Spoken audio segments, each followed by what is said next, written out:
Colocar de pé, nós vamos orar para recebermos a palavra do Senhor. O texto da nossa meditação é Efésios capítulo 1. Nós vamos finalizar essa porção das Escrituras e eu quero que você acompanhe a leitura comigo, versos 13 e 14. Em quem também vós estáis, depois que ouvistes a palavra da verdade, o evangelho da vossa salvação, e tendo nele também crido, fostes selados com o Espírito Santo da promessa, o qual é o penhor da nossa herança, para a redenção da possessão de Deus, para o louvor da sua glória. Nós vamos fixar no versículo 14. Então você pode repetir ele comigo? O qual...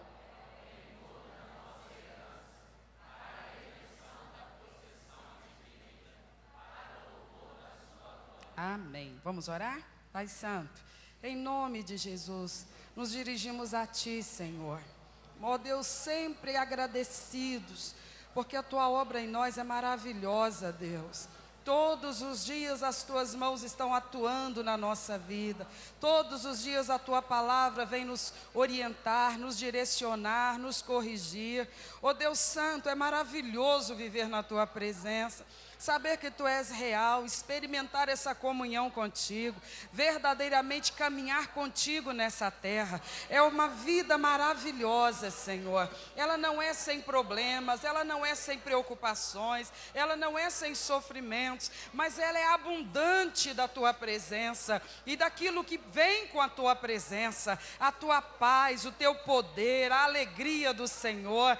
Nós estamos cultuando a Ti nessa noite, engrandecendo o Teu nome de todo o nosso coração, porque somos súditos do Senhor, somos servos prostrados diante da Sua glória, reconhecemos a grandeza da Tua obra, proclamamos as Tuas maravilhas, Senhor, porque Tu és grande, grande e poderoso é o nosso Deus, Criador e sustentador de todas as coisas. Teu nome é bendito, Senhor, Teu nome é maravilhoso, Deus. Fala conosco, Pai, por Sua graça, por Sua misericórdia, por causa da perfeição de Cristo Jesus. Fala conosco, nós suplicamos ao Senhor, em nome de Jesus. Amém. Por favor, senta no seu lugar. Nós já ficamos por 2 vezes aqui no versículo 13, onde nós aprendemos das informações que o apóstolo Paulo nos traz a respeito dessa comunidade cristã na cidade de Éfeso.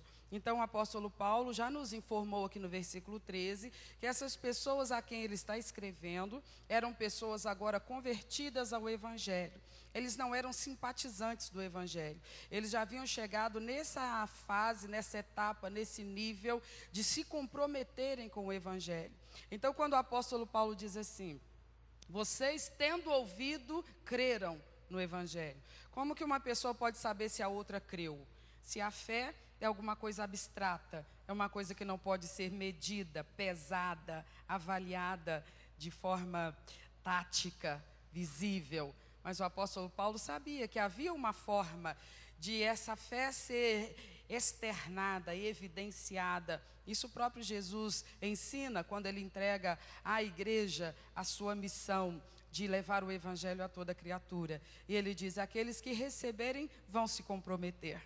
E se comprometendo, eles demonstrarão esse comprometimento, dando à sociedade uma fotografia do seu comprometimento. No batismo, eles estarão dando uma demonstração do que ocorreu abstratamente no seu íntimo. Eles foram sepultados com Cristo e então morreu o seu velho homem. E eles, emergindo da água, ressurgiram com Cristo para uma nova vida, a vida de um novo homem, com um novo padrão de vida, com um novo código ético, moral e espiritual de vivência, de conduta, de comportamento. Então, quando Paulo diz a respeito dos cristãos de Éfeso, vocês ouviram e creram, ele se baseava em quê? Nas evidências que aquela comunidade dava, de que eram pessoas que elas não apenas simpatizavam com o Evangelho, mas elas se comprometeram com o Evangelho.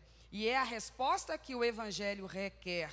Não basta que nós sintamos que é agradável aos nossos ouvidos, o ambiente evangélico é agradável à nossa estrutura emocional ou psicológica, isso, por melhor que seja, não é o bastante. A resposta que o Evangelho quer é a rendição à pessoa de Jesus Cristo. É a confissão pública, verbal e também com modo de viver, de que agora, de fato, nós estamos debaixo do comando de um novo Senhor, Jesus Cristo, o poderoso Filho de Deus. Então Paulo dá testemunho daquela comunidade cristã e ele diz que sabia que eles haviam ouvido e haviam crido no Evangelho. E por conta dessa experiência, eles estavam vivendo aquilo que só é possível aos que ouvem e são receptivos ao Evangelho. Eles então são selados com o Espírito Santo de Deus. Então, na última vez foi sobre isso que nós falamos, que o selo, ele é uma marca de propriedade. Quem estava conosco naquele domingo vai se lembrar desta reflexão. O selo é uma marca de propriedade. Então, o apóstolo Paulo está dizendo que a partir do momento em que eles ouviram e creram, se comprometendo, eles então foram considerados, passaram a ser considerados integrante do rebanho do Deus Todo-Poderoso. E como ovelhas do sumo pastor, eles foram marcados com o Espírito Santo de Deus. Então, a presença do Espírito Santo na vida daquele que crê e se compromete com o Evangelho é alguma coisa que a palavra de Deus nos assegura. Simplesmente porque nos seria impossível corresponder a esse compromisso que assumimos com o Evangelho, se não fosse o próprio Espírito de Deus em nós, nos fortalecendo, nos iluminando, nos direcionando. Por isso nós estamos há algumas semanas, e isso compreende alguns meses, porque nós pregamos alternadamente aqui na igreja aos domingos. Estamos focando justamente nesse tema, que é o ministério do Espírito Santo na minha vida, na sua vida, enquanto igreja do Senhor Jesus Cristo. Nós precisamos compreender isso da forma mais abrangente possível, porque esta é a dispensação do Espírito Santo. E se eu não tiver entendimento de qual é a finalidade do agir dele e o modus operandi dele, eu vou ficar à margem, improdutiva. Eu não vou ter o crescimento, o desenvolvimento que o ministério do Espírito Santo pode e precisa promover na minha experiência com Cristo. Então Paulo conversa com aqueles cristãos e lhes assegura que eles tinham agora o selo de propriedade do sumo pastor. O Senhor Deus se apropriou da vida deles, no momento em que eles ouviram, creram e se comprometeram com o Evangelho. Então agora eles não eram mais senhores de si mesmos, não tinham o mundo, a sociedade, a cultura vigente como senhora deles, não tinham Satanás como senhor deles. O Senhor deles agora é o Deus Todo-Poderoso. E a confirmação disso é que eles receberam o selo de Deus. E o selo é uma pessoa. O selo, essa marca de Deus, é uma pessoa, é o Espírito Santo na vida dos que creem. Amém, meus irmãos? Nós finalizaremos então com o que ele afirma no versículo 14. Vamos entender que ele está fazendo um acréscimo àquilo que ele falou, finalizando o versículo 13.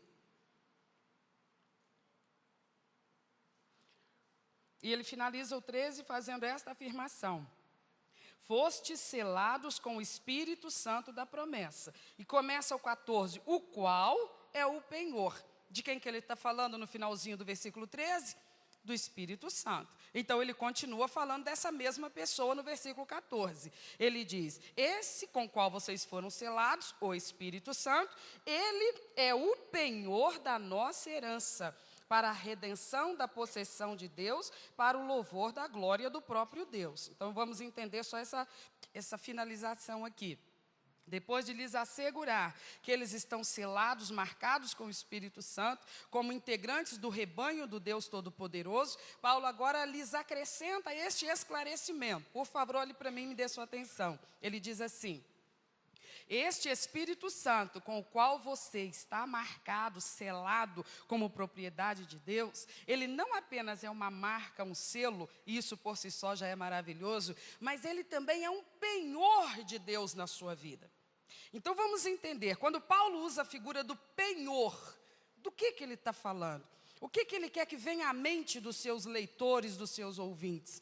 Ele quer que os seus ouvintes compreendam que um penhor é um pagamento calção, é uma primeira parcela de uma soma total que vai ser completada, mas não já.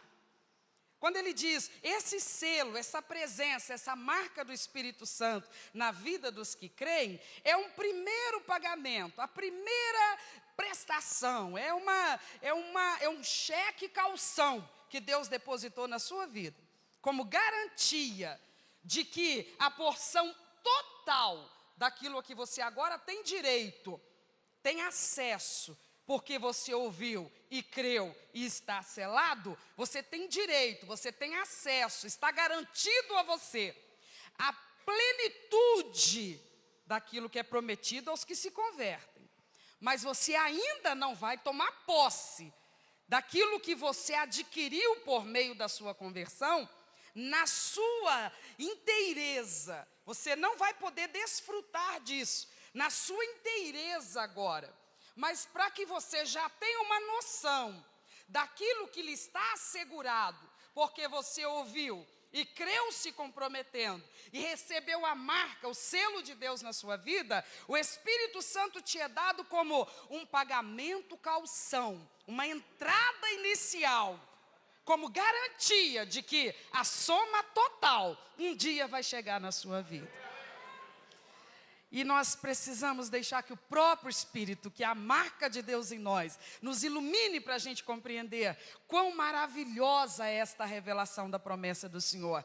Porque às vezes nós entramos em conflito com nós mesmos, ou outras pessoas entram em conflito conosco, porque quer parecer que nos haver convertido ao Senhor Jesus Cristo, transformou a nossa vida numa coisa tão simplória, e nós perdemos tanto ao invés de ganharmos, e outros que estavam no mesmo passo que nós no mundo, eles aceleraram, estão lá na frente, e nós estamos retidos cá atrás, justamente por causa desse comprometimento com o Evangelho. Então as pessoas fazem uma leitura dessa nossa decisão, e eles chegam à conclusão de que nós ficamos no prejuízo.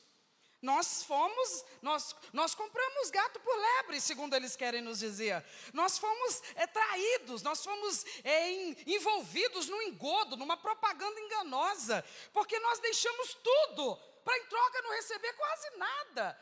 Nós abrimos mão e renunciamos tantos prazeres, tantas conquistas, tantas coisas valiosíssimas. Nós desprezamos essas coisas. Nós poderíamos tê-las e então nós as dispensamos, ou nós estávamos em vias de alcançá-las e nós paramos com aqueles projetos e de repente a nossa vida tomou outro rumo, uma outra dinâmica, e nós agora nos tornamos, no dizer deles, bitolados nesse negócio de vida cristã, de vida espiritual, de vida com Deus. A nossa boca agora é só glória a Deus, qualquer coisa é glória a Deus, é aleluia, é graças a Deus. Eles nos estranham, porque o nosso falar parece transmitir algum contentamento. E eles pensam, mas contentamento com o quê? Você só perdeu, você só está perdendo. Você agora não tem mais um lazer de aventura, de prazer, de êxtase. Você agora está cerceado, limitado, cercado por tantos padrões e regras. E a sua vida é de um sem graça de dar dó. Não é essa a avaliação que fazem? Não é dessa forma que nos interpretam? Não é dessa forma que às vezes nós ficamos tentados a nos interpretar também? Não parece em algum momento que nós sofremos um calote?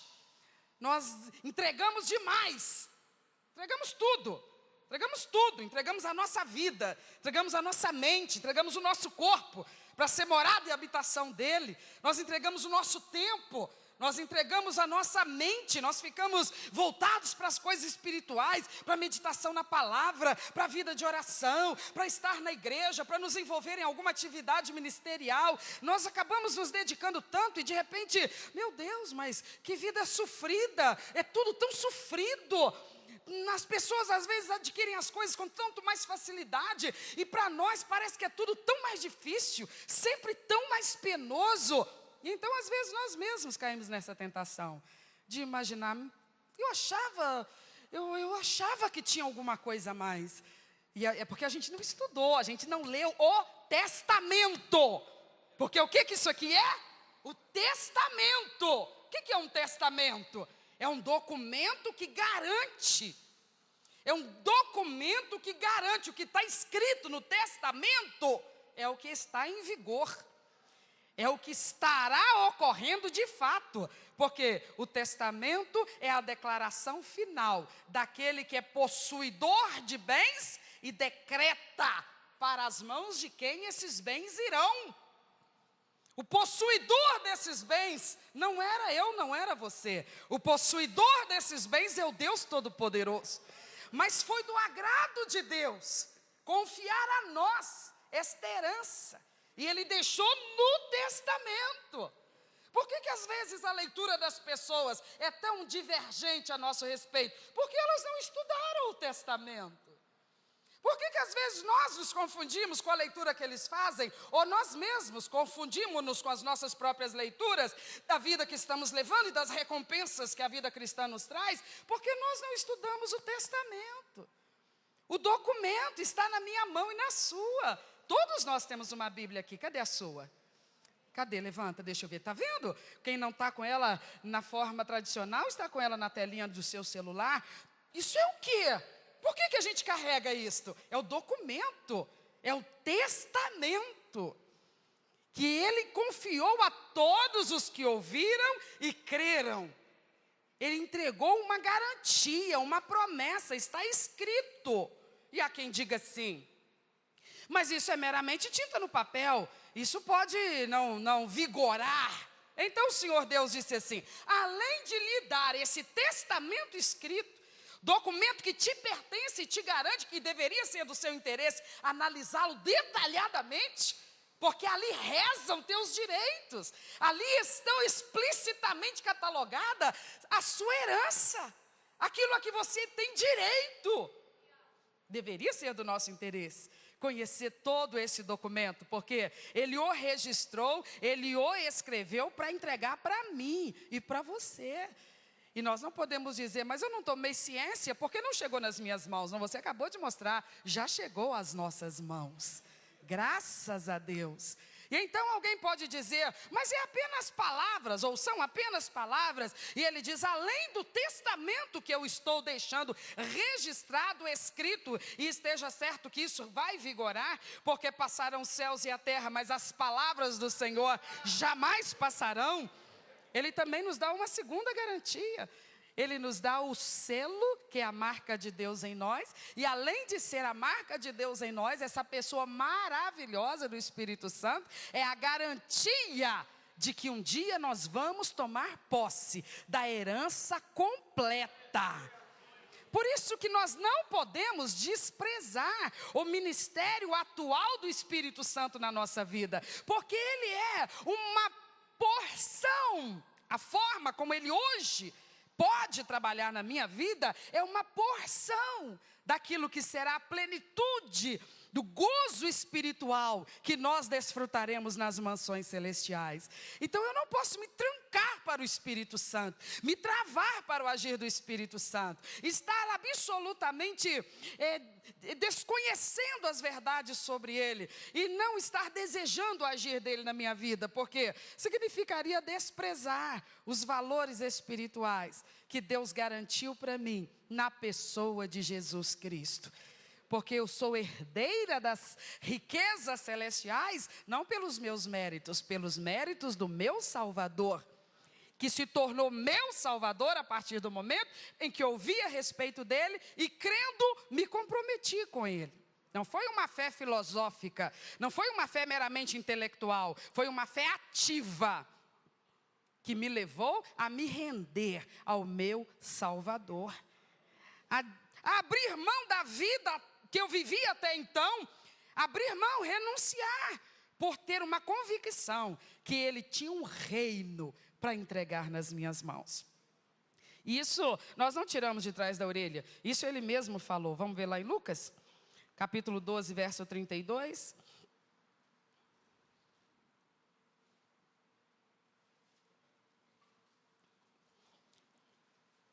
Ele diz: não temas, ó pequeno rebanho. Por quê?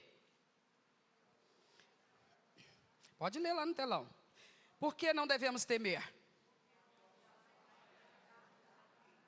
Porque ao vosso Pai agradou dar-vos o reino. O reino é do Pai, mas o Pai sentiu satisfação de se comunicar conosco e nos oferecer toda a riqueza do seu reino. Isso tudo via Jesus Cristo, através da pessoa de Jesus Cristo. Não pelos nossos méritos, porque não os temos, mas pelos méritos e pela perfeição de Cristo Jesus, nosso Salvador.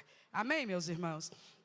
Então, a presença do Espírito Santo, vá comigo, por favor, para 1 Coríntios capítulo 2. A presença do Espírito Santo na minha vida, na sua vida, é esse pagamento calção, é essa primeira entrada dessa riqueza total, da qual nós ainda não tomamos posse, mas um dia nós tomaremos pela misericórdia do Senhor.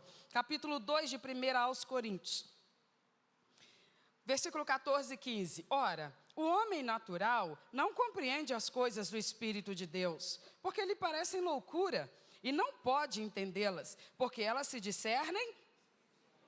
Mas o que é espiritual, discerne bem tudo, e ele de ninguém é discernido. Porque quem conheceu a mente do Senhor, para que possa instruí-lo? Mas nós temos o quê? E como nos chegou a mente de Cristo?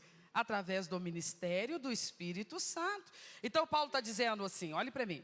Sabe por que as pessoas acham que você cometeu uma loucura, entregando a sua vida para o Salvador, dispensando todas aquelas coisas que faziam parte da sua rotina, do seu cotidiano, dos seus prazeres, dos seus lazeres, dos seus projetos? Sabe por que essas pessoas imaginam que a gente foi enrolado, que a gente foi enganado e que a gente fez um péssimo negócio? Porque eles não compreendem as coisas espirituais.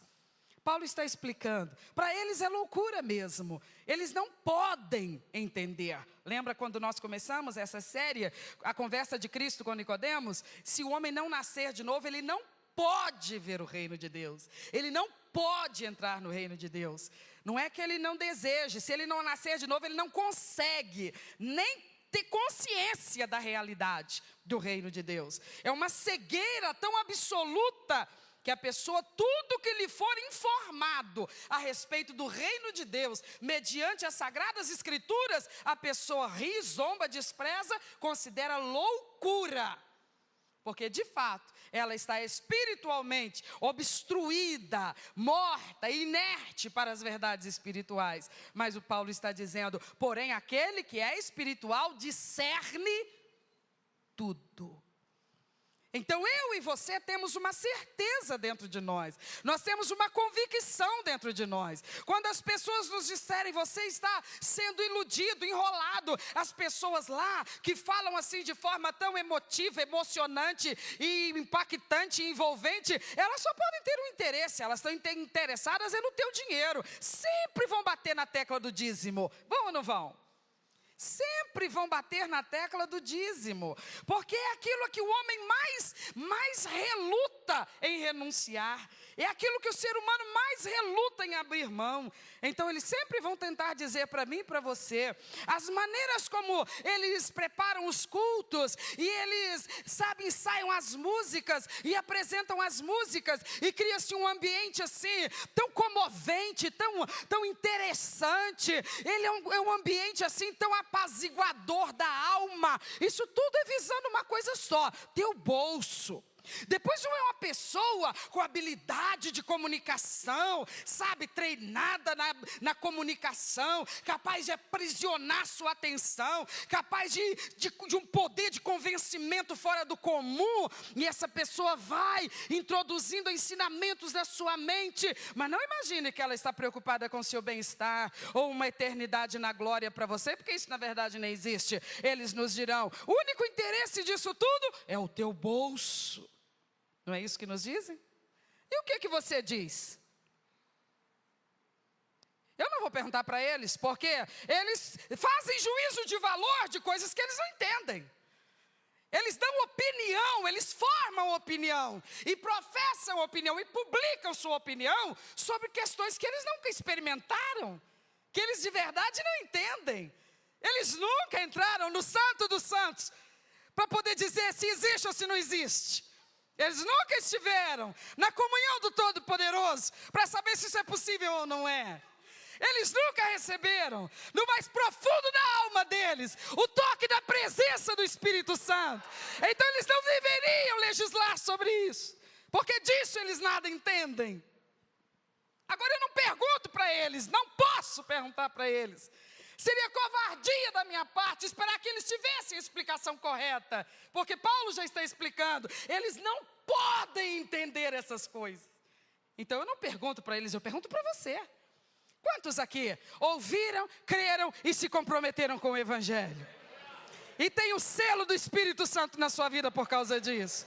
Eu te pergunto, isso tudo na sua vida é produto de ludíbrio de homens, espertalhões que estão visando o teu bolso? Para você, do que se trata de verdade? Toda essa mudança de perspectiva de vida, toda essa ruptura com o modo mundano de viver, para então se comprometer com uma vida santa, obediente e temente ao Deus Todo-Poderoso. Quem é que coloca e confirma no seu coração que esse é o caminho? Andai nele. É um homem, é uma mulher, é uma música, é uma pregação?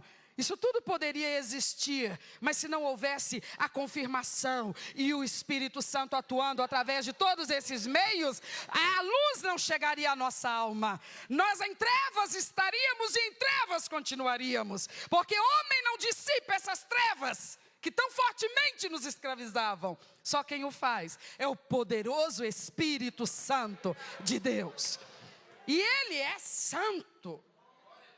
E na sua santidade, Ele não é um ludibriador. Ele não é um enganador. Ele não está interessado no nosso bolso. O que houver no nosso bolso, aí só está, porque Ele mesmo liberou para que estivesse. Se nós trazemos ao gasofilácio o nosso dízimo e a nossa oferta, nós não estamos dando, nós estamos devolvendo. Quem deu foi Ele. Quem deu foi Ele. Quem deu foi Ele. Nós entregamos porque Ele nos deu. Glória a Deus. Então, para alguns, isso tudo é ludíbrio.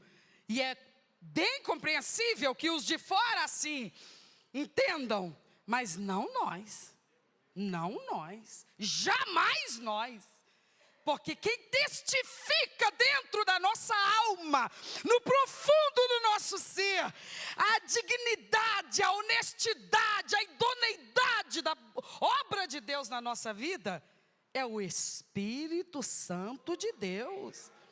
Ele não é enganador. Enganador são os espíritos de Satanás. O Espírito de Deus, ele não é enganador. Ele só mostra a verdade. Então as experiências que nós temos com a presença de Deus, com a palavra de Deus, com o agir de Deus, é crédito, é mérito do Espírito Santo de Deus. E são coisas maravilhosas na nossa vida hoje. Hoje nós olhamos o que foi o nosso viver lá atrás e a gente pergunta para nós mesmos, como eu sobrevivi daquele jeito? Como eu podia me enganar como eu me enganava, dizendo para mim mesmo que eu era feliz, que eu estava realizado, que eu era uma pessoa satisfeita, e eu tinha coragem de apresentar à sociedade uma fisionomia tão satisfeita, quando eu não possuía nada, achava que eu tinha tudo. E na verdade o meu tudo não era nada. Porque se naquele tempo o último fôlego de vida se estabelecesse em mim, eu daqui partiria absolutamente miserável. Porque tudo que eu pudesse ter, por mais valioso que fosse, eu não poderia levar comigo. Então o que importa não é como eu vivo aqui, é como eu saio daqui. Eu tenho que sair daqui rico das coisas espirituais, que eu seja um pobre das coisas materiais, há que se suportar. Mas eu não posso sair daqui miserável espiritualmente, porque agora eu tenho a provisão de Deus na minha vida. E eu não creio por causa de palavras, sabe, eloquentes de um homem ou de uma mulher. Eu creio por causa da testificação do Espírito Santo. Que quando usa esse homem ou essa mulher com essas palavras que não são desse homem nem desta mulher, mas são como são, de fato, palavras de Deus, então essas palavras elas começam a tratar comigo de uma maneira que o pregador não tem noção. O pregador naquele culto é um instrumento, é uma ferramenta de alcance limitadíssimo. O que de fato opera poderosamente ali não é o pregador, é a palavra.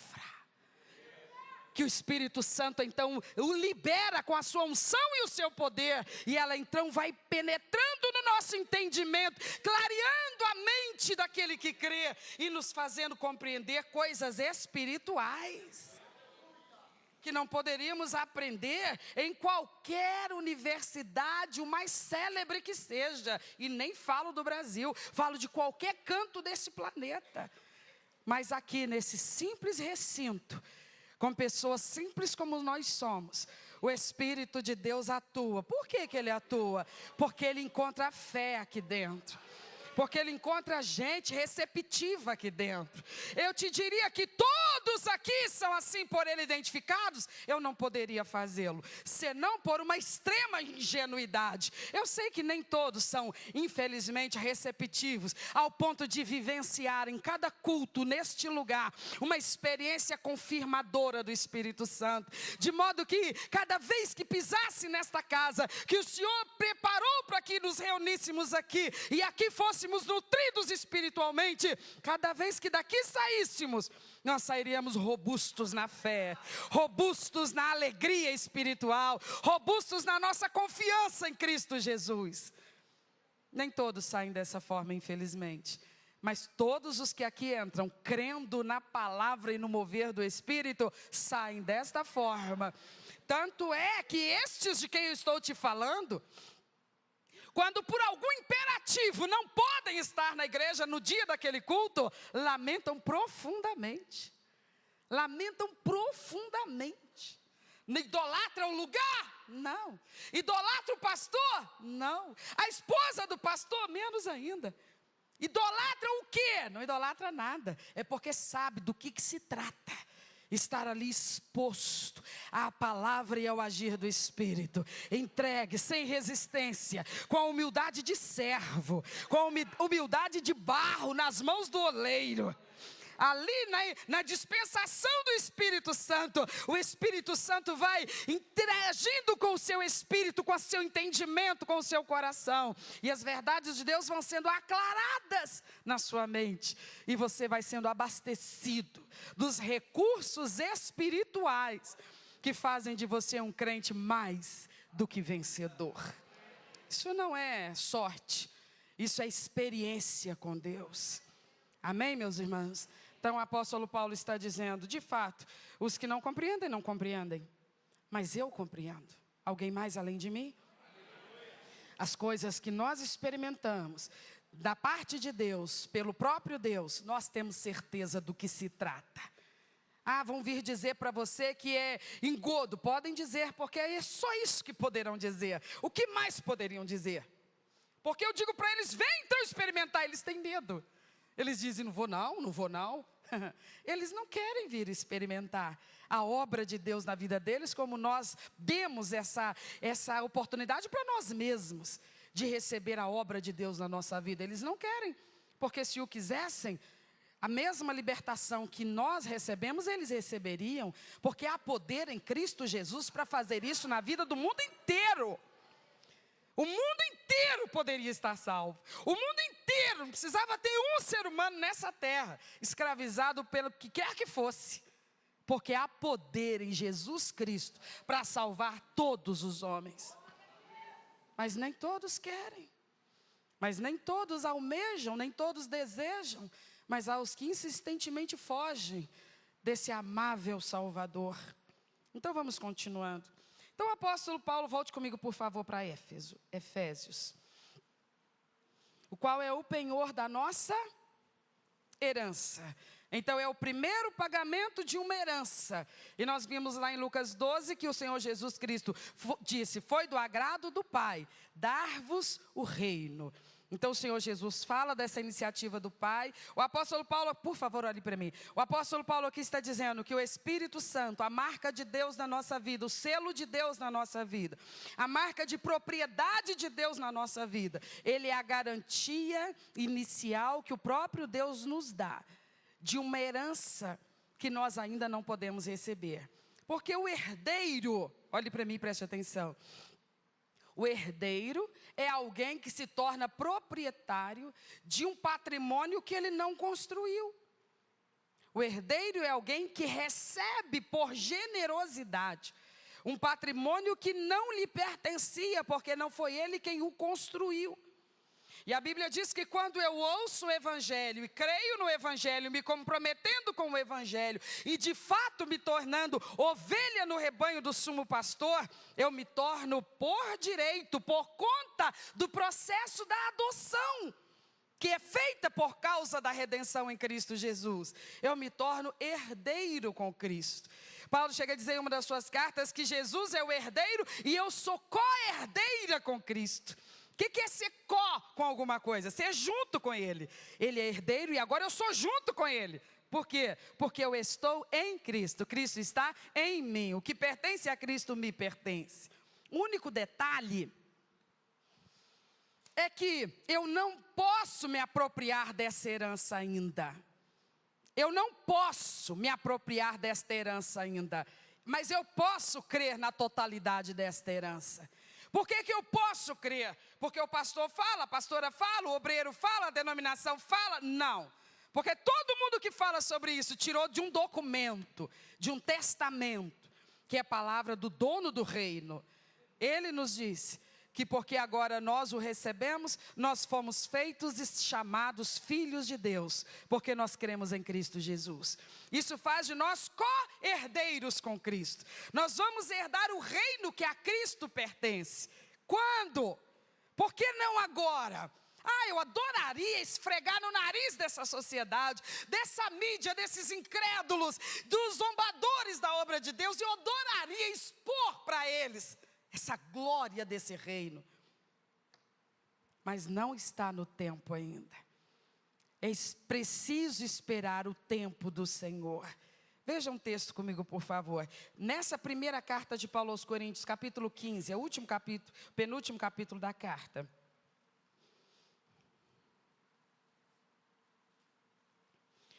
1 aos Coríntios 15, verso 50. Paulo diz assim: e agora digo isto, irmãos, que carne e sangue não podem herdar o reino de Deus, nem a corrupção herda a incorrupção. Você pode olhar no telão e ler para mim, por favor?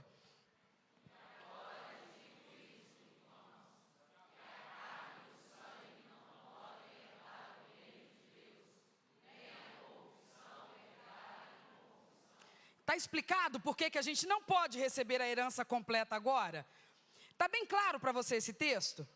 Paulo está falando assim: agora, meus irmãos, eu vou te explicar uma coisa. Você ainda é carne e sangue. Nós já somos irmãos. Nós já vivemos todos a mesma experiência. Nós já ouvimos e cremos e nos comprometemos. Nós já temos o selo, que é a marca de propriedade de Deus na nossa vida. E nós já temos o penhor, que é o Espírito Santo, garantia da herança que nos está garantida. Porém, nós ainda não podemos nos apropriar da herança inteira.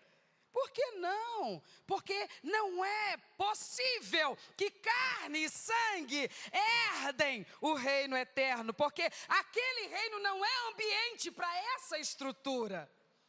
Não é possível que corrupção herde a incorrupção, ou seja, uma estrutura corruptível, que envelhece, que adoece, que é biologicamente frágil, contaminável. Ela não pode, ela não foi construída e elaborada para suportar uma circunstância de um ambiente de coisas eternas. Essa carne e sangue não são eternos. O tempo está atuando sobre essa estrutura que Paulo chama de o nosso tabernáculo terreno. Nós viemos para essa vida num tabernáculo terreno novinho em folha. A gente nem sabia sentar, não sabia caminhar, mas a gente era novinho em folha. Coração, 0 bala. Rins, beleza. Fígado, pulmões, veias, artérias, tudo novinho. Mas não tinha uma estrutura de eternidade nessa condição biológica com a qual Deus nos fez. Tanto é que o tempo foi atuando em cima dessa estrutura e provocando um desenvolvimento maravilhoso, lindo, extraordinário. E então a criancinha chega à idade da razão, e a idade da razão chega à idade da adolescência, e chega uma fase em que a pessoa olha para o tabernáculo terreno que possui e imagina: que maravilha! Me fala daqui a 50 anos. Não me fala nos seus 15, não. Me fala daqui a 50 anos. O que esse tabernáculo terreno tão idolatrado nos dias de hoje vai se transformar. Porque o tempo não vai parar de agir nesse sistema biológico. Sabe aquele coração novinho, 0 bola do bebê? Já não é novinho mais, já tem 50 anos que ele bate. Sem parar, glória a Deus. Sem parar, sem parar. Bombeando sangue para as veias, para as artérias, sem parar. Quanto tempo? Para mim, 50. Para você, me conta, eu não te contei? Olha quantos anos nosso coraçãozinho, que chegou aqui embaixo, novinho em folha, ele está trabalhando. Olha quanto tempo as artérias estão transportando o sangue. Olha quanto tempo a nossa massa encefálica está trabalhando. Dia e noite, sem parar, dia e noite. Isso tudo vai gastando, corruptível, desgasta, envelhece. Não é essa estrutura que Deus preparou para a existência eterna. Diz que Ele vai nos dar um reino que é eterno. Então eu agora me confundi, porque como é que eu vou viver num reino eterno se essa estrutura não é eterna? E então, mesmo que eu entrasse num reino eterno, eu acabaria desfalecendo em algum momento, porque eu poderia durar lá um pouco mais de décadas, de anos, mas o tempo continuaria atuando na minha vida. Então Ele nos garante: eu vou te dar um outro tabernáculo. Eu vou te dar um outro tabernáculo. Transformado, glorificado. Você não tem noção do que é, porque você nunca viveu nesse outro tabernáculo que Ele vai te dar. Desde que você existe, é nesse tabernáculo que você vive. Que sente sede, que sente fome, que sente dor, que sente sono, que adoece, que enfraquece, que se tombar de mau jeito, quebra o osso. Tendo quebrado o osso, precisa de uns bons meses para que o osso cole de novo. Que sofre a ação de bactérias, de vírus, de micro-organismos que você nem enxerga, mas atacam esse tabernáculo terrestre. Então a gente não imagina o que é viver num tabernáculo eterno. A gente não tem noção. A gente só tem um testamento, um documento que Ele deixou para nós, essa garantia. É preciso que isso que é corruptível seja revestido da incorruptibilidade. Está nesse mesmo capítulo aí. Capítulo 15, vamos lá? Eu não anotei não, mas pode continuar aí no capítulo 15, versículo 51. 53.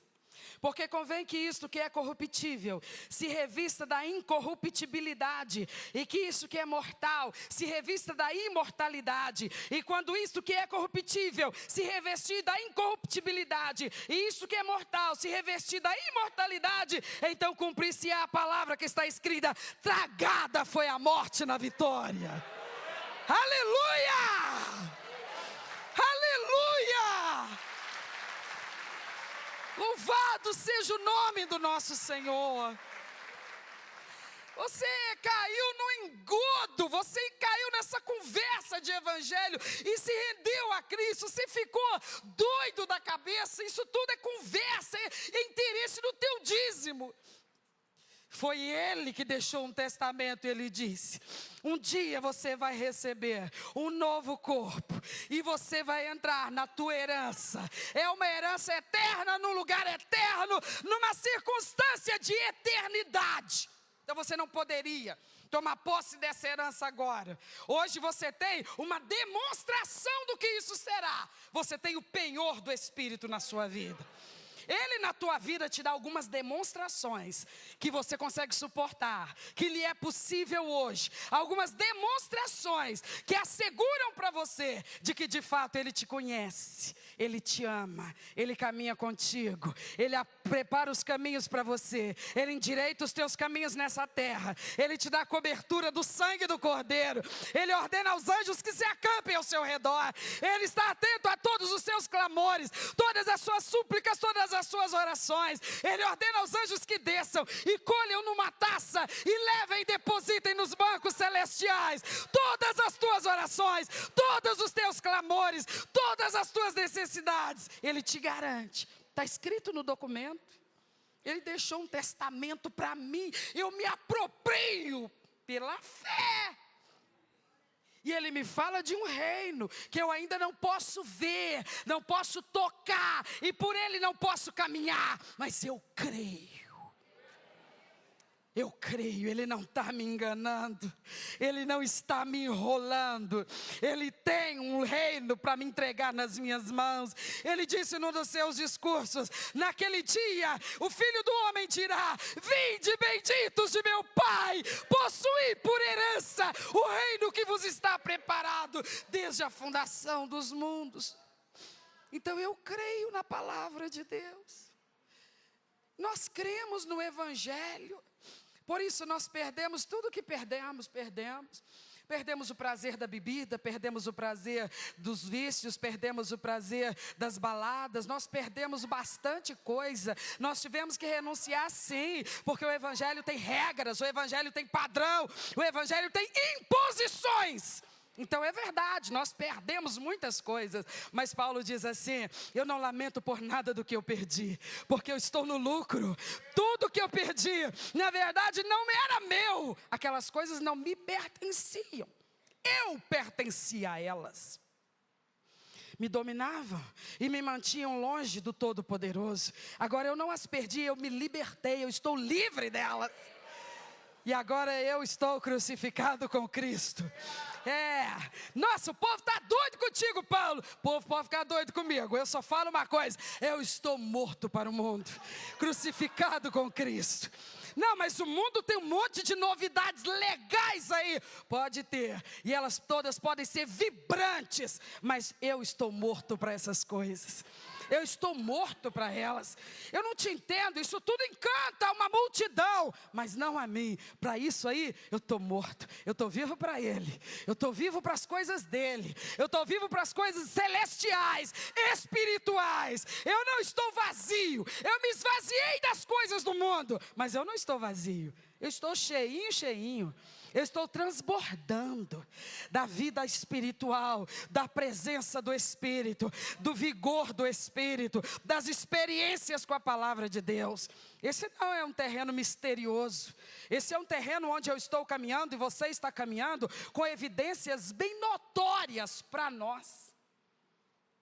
Não há e não pode haver para mim e para você essas dúvidas, essas inconstâncias, esses argumentos que nos deixam sempre em crise. Mas será? Não, a Bíblia diz: aquele que dele se aproxima precisa acreditar que ele existe e é galardoador dos que o buscam. Eu creio, sem duvidar. Alguém mais além de mim? Eu creio que Ele vai nos levar para essa herança eterna. Nós vamos desfrutar da eternidade com Ele. Nós não temos noção de quanta coisa nos aguarda lá. E quem diz isso? O próprio apóstolo Paulo. Aqui mesmo, 1 Coríntios, e nós vamos ter que encerrar. Capítulo 2 de novo. Versos 9 e 10. Mas como está escrito: as coisas que o olho não viu, o ouvido não ouviu, e também não subiram ao coração do homem, são as que Deus preparou para os que o amam. Mas Deus nulas revelou pelo seu Espírito, porque o Espírito penetra todas as coisas, ainda... Olha o que a palavra está dizendo. No versículo 9 ele diz assim: as coisas que o olho não viu, o ouvido não ouviu, e jamais subiram ao coração do homem, são as que Deus preparou para os que o amam. Ora, mas difícil então, Paulo. São coisas que eu não vejo, eu não ouço, o meu pensamento não consegue criar uma imagem assim de como possa ser. Então como que eu posso acreditar? Se os sentidos desse meu tabernáculo terrestre, eles não podem captar essa realidade espiritual e eterna. Paulo então responde: mas Deus nulas revelou pelo seu Espírito. Revelou para quem? Para aqueles que amam a Deus, que creem em Deus, que tem o selo que é o Espírito, que tem o penhor que é o Espírito. Eu estou te falando aqui, dessa herança. E de onde que eu tirei isso? Do testamento. Mas eu não posso confirmar aí dentro do seu coração. Ou você é receptivo ao Espírito Santo e Ele confirma isso aí dentro da sua cabeça, da sua mente, da sua alma, ou você vai sair daqui dizendo: aquela mulher é louca. 2 grupos de pessoas sairão por aquela porta daqui a pouquinho. Um grupo sairá regozijando e dizendo: Senhor, eu estou aguardando esse dia, aguardando esse momento. A minha expectativa aqui embaixo, Senhor, não é pelo dia do meu casamento, nem do nascimento do meu filho, nem do casamento do meu filho, nem do nascimento do meu neto, nem de eu passar no vestibular. Meu Pai, a expectativa da minha alma é pela volta do Senhor, é pelo dia que eu entrarei nos céus, eu tomarei posse da herança. Aleluia! 2 grupos sairão daqui hoje. Essa é palavra viva. Você está ouvindo a palavra de Deus. E a palavra de Deus é viva. Ela não é viva porque flui da minha boca. Ela poderia estar fluindo da boca de qualquer dos pastores e obreiros aqui. Ela é viva porque ela é de Deus. E os que a recebem como de fato ela é, palavra de Deus, vão se alimentar dela a semana inteira. Ela vai continuar conversando com você. Ela vai conversar com você quando você deitar para dormir. Ela vai continuar ministrando a sua alma amanhã o dia inteiro. Ela vai continuar confortando e consolando o seu coração. Porque você recebe como que de fato ela é. A palavra viva do Deus vivo, que é o seu pastor, o seu Senhor. Outro grupo, infelizmente, sairá daqui bastante chateado, dizendo: mas hoje ela exagerou, foi quase 1 hora, e que baboseira foi aquela. Tomara que esse segundo grupo seja de mínimas cabeças, que a maioria de nós aqui tenhamos ouvidos ungidos para receber a palavra de Deus, como de fato ela é. Porque os que conseguem superar sua própria indiferença, os que lutam consigo mesmos e não permitem na sua alma a descrença naquilo que a boca de Deus, o Todo-Poderoso, falou, serão por Ele recompensados um dia. E não se arrependerão quando diante das recompensas estiverem. Para finalizar, Apocalipse, por favor, capítulo 21, e esse último texto nós leremos de pé. Porque já estaremos, por favor, Davi, se for possível, nós vamos adorar de novo cantando: oh Santo Deus, eu fico maravilhado, Senhor. E alguém dirá: mas tu está maravilhado com o quê? Se a tua vida continua cheia de dificuldades financeiras e de problemas de saúde e não sei mais o quê. Eu fico maravilhado. Não é com essa vida que não, é com a eternidade, meu filho. Eu fico maravilhado é com a eternidade. Porque essa terra não enche meus olhos. E o que a minha alma anseia é entrar no céu pelas portas. Porque o que eu vou encontrar lá? Fácil saber. Apocalipse 21:3. Apocalipse 21:3. Você abriu a Bíblia, tudo bem, mas eu gostaria que nós fizéssemos essa leitura juntos no telão. Vamos lá? Você vai estar proclamando a palavra do seu Deus. Então fale em alto e bom tom, porque quando ele falou isso aqui para João escrever lá na ilha de Patmos, ele não resmungou não, ele não murmurou não, ele não falou como quem diria assim, quem sabe vai acontecer, não, ele falou com firmeza e convicção. Então leia comigo. E ouvi uma grande voz do céu que dizia: eis aqui o tabernáculo de Deus com os homens, pois com eles habitará, e eles serão o seu povo, e o mesmo Deus estará com eles, e será o seu Deus. E Deus limpará dos seus olhos toda lágrima, não haverá mais morte, nem pranto, nem clamor, nem dor, porque já as primeiras coisas são passadas. E o que estava sentado sobre o trono disse: eis que faço novas todas as coisas. E disse-me: escreve, porque estas palavras são verdadeiras e fiéis. E disse-me mais: está cumprido, eu sou o Alfa e o Ômega, o princípio e o fim. A quem quer que tiver sede, de graça lhe darei da fonte da água da vida. Quem vencer herdará todas as coisas, e eu serei, será o meu filho. Adore, adore, adore. Aleluia, aleluia. Tu reinas, Oh Deus, dono dos céus. adora, adora, adora. A criação se prostra Aleluia. aos teus pés. Canta, canta, Tu canta, canta. reinas vestido de glória. Aleluia. Os anjos te adoram. Canta, é o teu Deus, o teu Deus. Aos teus pés, para sempre governarás. Teu reino não passará. Ó Santo Deus, fico maravilhado. De todo o coração. Tu és muito mais do que eu possa expressar. Ó Santo Deus, quebra o vaso de alabastro sobre o Deus que sabe me maravilhar. Tu és maravilhoso, Deus. Totalmente amável, tesouro desejável que eu procuro. Tu és um fogo apaixonado, eu sou do meu amado. E tu, Graças a Deus, pra sempre governarás.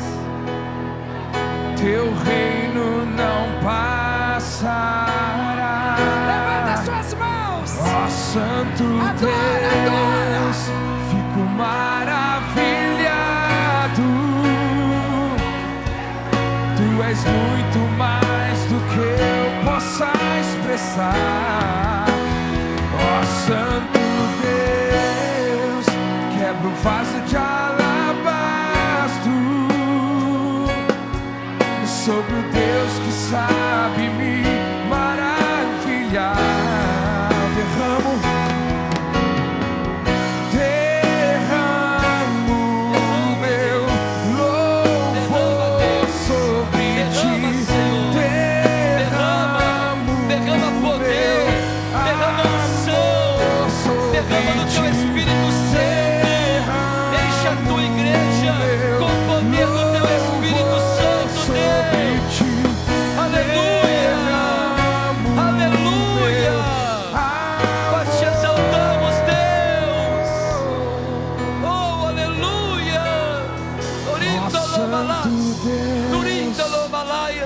Nuriendalomalás, Nuriendalomalás, Nuriendalomalás, Nuriendalomalás, Nuriendalos, Uriendalomalaias, Nuriendalomalás, Nuriendalos, Nuriendalomalaias. Oh, glória a Deus! Sobre o Deus que sabe me maravilhar. Ó Santo Deus, maravilhado. Oh, aleluia! Tu és muito mais do que eu possa expressar. A tua igreja te adora, Senhor. Quebra o A tua vaso de igreja, Senhor, exalta o teu nome. sobre o Deus que sabe me Sim, ó maravilhar. Aleluia! Seja engrandecido o teu nome, seja exaltado o teu nome. Aleluia, Senhor. Glória a Deus. Aplauda o nome do Senhor, exalta o nome do Senhor. Oh, glória a Deus. Graças a Deus. Glória a Deus.